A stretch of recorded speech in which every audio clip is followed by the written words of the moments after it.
पहली बात है कि प्रीतम मेरी बहन के रिश्तेदार हैं, मेरी बहन की पोती उनके लड़के को ब्याही है, तो मेरी कोई रिश्तेदारी नहीं है। प्रीतम मेरा सहयोगी है, अनन्य ताकतवर सहयोगी।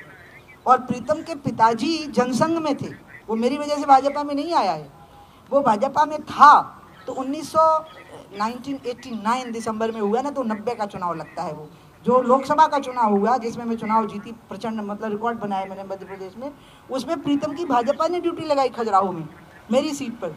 तो प्रीतम से मेरा तब से परिचय हुआ, पूरे 30 साल से वो बिल्कुल मुझ पर जान निछावर करने के लिए तैयार रहा। और जब मैं भाजपा से अलग हुई तो वो अलग हो गया, जनशक्ति में आ गया, तब उस पर पूरे केस बने हैं, क्योंकि बहुत ताकतवर व्यक्ति है वो।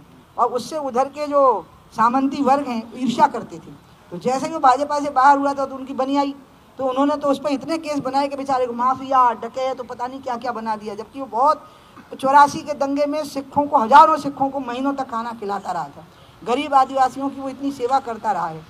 और मेरा बहुत अनन्य ताकतवर सहयोगी रहा है, मेरा बहुत बड़ा सहयोगी रहा और मेरे लिए जान देने को तैयार रहा। ये उसकी गलती थी कि उसने असंयत भाषा का प्रयोग किया, मुझे बिल्कुल अच्छा नहीं लगा। मैंने तुरंत उसको फ़ोन किया 1 मिनट में, जैसे ही वो वीडियो मैंने देखा, मैंने कहा प्रीतम तूने ये क्या कर दिया, तुमको क्या हो गया है, तुम ऐसी भाषा का प्रयोग क्यों किए, गलत बात है, तुरंत माफ़ी मांगो और यहाँ आओ बीडी शर्मा जी से बात करो। वो आया, बीडी शर्मा जी से बात की, माफ़ी मांगी, फिर पार्टी ने कार्रवाई की।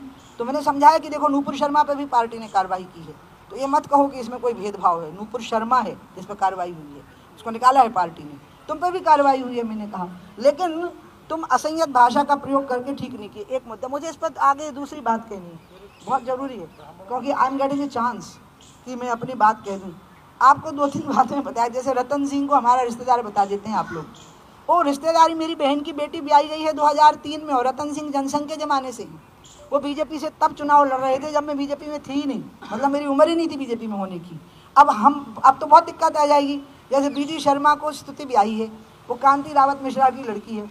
अब कांति तो बीडी शर्मा से पहले से बीजेपी में है, ने अपने नड्डा जी ब्याहे हैं बनर्जी परिवार में, जब नड्डा पैदा नहीं हुए थे तब से जयश्री बनर्जी और उनके जो पतिदेव थे वो जनसंघ के फाउंडर मेंबर्स में से हैं वो लोग, मतलब वो 60-70 साल पहले का मामला है, अब वो तब से चले ही आ रहे हैं। तो हम कहें कि वो उनकी वजह से राजनीति कर रहे हैं, ना, ऐसा नहीं होता। इसी तरह से मेरा मामला है, इसमें ये रिश्तेदारियाँ मेरे परिवार से हैं। जैसे अखबारों में आया मेरी बहू चुनाव लड़ी, मेरा दर्द सुनना पड़ेगा, मेरे कोई बहू नहीं, बेटा ही नहीं है, बहू कहाँ से होगी, मेरे भाई का बेटा है वो, जिसकी वो पत्नी है। मैं रिश्तेदारी नहीं मानती ना, आपको पता नहीं, मैं रिश्तेदारी नहीं मानती हूँ, संन्यास ले लिया है मैंने, अपना पिंडदान, अपना तर्पण खुद किया है।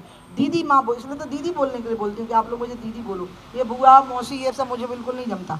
बल्कि जब मैंने संन्यास नहीं लिया था तब एक आध बार जब मेरी शादी तय होने लगी, जो बाद में मैंने एक बारात लौटा दी थी अंत में, तो वो लड़के जो डॉक्टर साहब थे उनके मित्र एक आध बार मुझे भाभी कह दी, मैंने कहा आई एम सॉरी, नहीं कह सकते आप, शादी नहीं हुई है तो भाभी कैसे हो जाऊंगी। तो इसी तरह से ये बहू बेटा रिश्तेदार प्लीज़ इससे मुझे मुक्त रखिए। लेकिन प्रीतम मेरा बहुत बड़ा सहयोगी रहा और प्रीतम ने बहुत बड़ी गलती की असंयत भाषा का प्रयोग करके। अब ये जो दूसरी बात है ना जो आपने कही, ये बहुत महत्वपूर्ण बिंदु है, वो ये है कि मैं शुरू से ही शिवराज जी को कह रही हूँ कि क्षेत्रीय और जातीय संतुलन बिगड़ा हुआ है सत्ता में और प्रशासन में और शासन में। ग्वालियर संभाग का भी बिगड़ा हुआ है, सागर संभाग का भी बिगड़ा हुआ है, रीवा संभाग का भी बिगड़ा हुआ है। और मैं मंत्रिमंडल का जो दूसरा विस्तार हुआ, पहले में तो 3 बने थे, दूसरा जब हुआ तो मैं दुर्भाग्य से मैं लखनऊ में CBI कोर्ट में पेश होना था मुझे, तो मैं वहाँ थी। तो जैसे मैंने टीवी पर पट्टी देखनी शुरू की, मैंने कहा भैया प्लीज़ आपका जो नाम आ रहे हैं मंत्रियों के, इसमें रीवा संभाग नेग्लेक्ट हो रहा है, इसमें ग्वालियर संभाग नेग्लेक्ट हो रहा है, क्षेत्रीय और जातीय संतुलन बिगड़ा हुआ है, ये ठीक नहीं है, इससे कभी असंतोष भड़क सकता है। तो उन्होंने जो उत्तर दिया वो मैं नहीं दूंगी, क्योंकि मैं बताऊंगी नहीं, क्योंकि हम दोनों की प्राइवेट बात हो रही थी। लेकिन मैंने ये इशारा पहले कर दिया था कि सत्ता में, शासन में, प्रशासन में, भागीदारी में असमानता नहीं दिखनी चाहिए।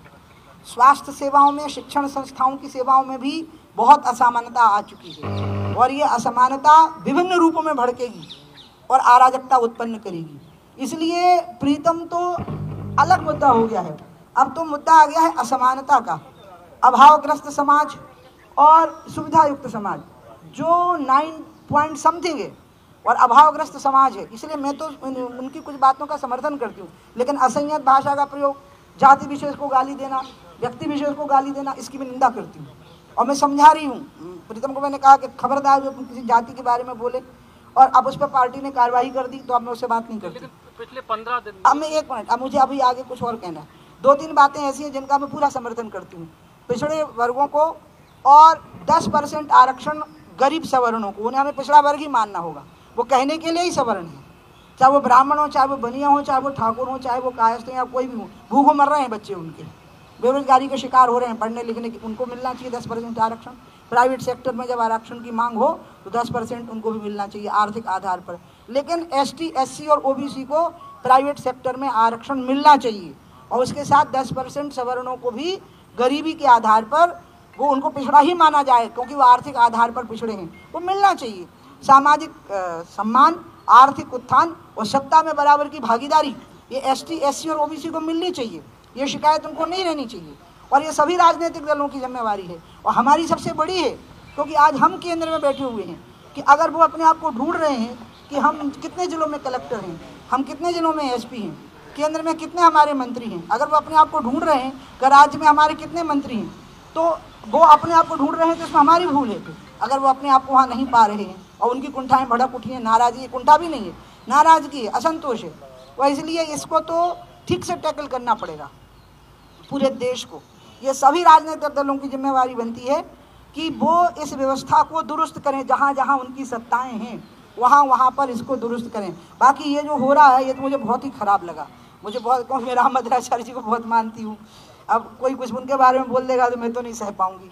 उनको मैं नहीं जानती, क्या नाम है उनका, बागेश्वर धाम जी को, क्योंकि वो एकदम नए राइज हैं, लेकिन हमारे बुंदेलखंड का खूब नाम उनने बढ़ाया है विदेशों में भी जा करके। उनको तो इसमें पढ़ना ही नहीं चाहिए था, वो इतने बड़े संत हैं, अब वो प्रीतम के लेवल पे आ गए। तो अब मैं क्या करूं, अब तो उनके और प्रीतम के बीच में ही हो गया। नहीं तो मुझे बोल देते सीधे कि दीदी प्रीतम को डांटो। बागेश्वर धाम जी को मैं बहुत मानती हूँ, मतलब मैंने सुना है उनको, मतलब फेस टू फेस तो देखा ही नहीं कभी उनको, बल्कि मैंने पहली बार उनकी वो भाषा सुनी तो इवन आई वाज सरप्राइज कि अरे ये तो बिल्कुल ठुर्र बुंदेलखंडी नहीं जिसको बोलते हैं, टटरी के बंदे। This is very typical of very, ये कुल मिलाकर के अप्रिय प्रसंग हो गया, और इस अप्रिय प्रसंग को ठीक करना मेरा काम नहीं है, ये राज्य सरकार का काम है, समाज सेवियों का काम है, संतों का काम है कि वो इसको ठीक करें। बाकी जो संघर्ष का आज एक जो उमड़ाव आ रहा है और भीड़ उमड़ रही है, ये पूरे देश में भी उमड़ने की स्थिति बन सकती है। इसलिए जितने जल्दी हो सके हम इन चीज़ों को दुरुस्त कर लें। अमीर और गरीब के बीच में एक खाई आ गई है, रोटी सबको मिल रही, भूखों लोग नहीं मर रहे, लेकिन जीवन की सुविधाओं में अंतर आ गया है। बच्चों को पढ़ाने के लिए लोगों को मशक्क़त करनी पड़ रही है, अपने पेट काटने पड़ रहे हैं प्राइवेट स्कूलों की फीस देने के लिए। अस्पतालों में 1-2 लाख रुपये दिए बिना सांस नहीं ले पा रहे हैं गरीब लोग, मकान बेच रहे हैं, औरतें अपने मंगलसूत्र बेच रही हैं, और सरकारी योजनाओं का कोई लाभ, कोई रिलीफ मिल नहीं पा रहा है। ये चीज़ें अगर दुरुस्त नहीं की तो ये असंतोष के रास्ते निकालेगा, अपने भड़कने के, जैसे ज्वालामुखी जो है वो अपने रास्ते निकालते हैं भड़कने। मैं चाहती हूँ समाज में सामंजस्य हो, और मैं आप लोगों के माध्यम से अपील करती हूँ कि सबसे पहले तो मैं ब्राह्मण समाज से ही अपील करूँगी कि भगवान ने उनके बारे में कहा है गीता में, विद्या विनय संपन्ने ब्राह्मणे गविहस्तनी सुनी चै विश्वपाके चो पंडित आसम दर्शना। विद्या और विनय से संपन्न जो ब्राह्मण होगा वो सबको एक समान लिखेगा। तो इसलिए वो इसको एक बहुत बड़ा मुद्दा ना बनाए और क्षमा दान करें अपनी तरफ से, यही उनकी विशेषता रही है। वो गुरुजन है, गुरु के स्थान पर बैठे हुए लोग हैं, और मैं पिछड़े जातियों के लोगों से भी निवेदन करूंगी कि आप सामाजिक शब्द का, जाति का उच्चारण मत करिए, व्यक्ति का उच्चारण मत करिए, आप मुद्दे उठाइए, उस मुद्दे पे देश का बहुत बड़ा वर्ग आपके साथ है, लेकिन गाली गलौज। हमारे YouTube channel the Bundelkhand post को सब्सक्राइब करें।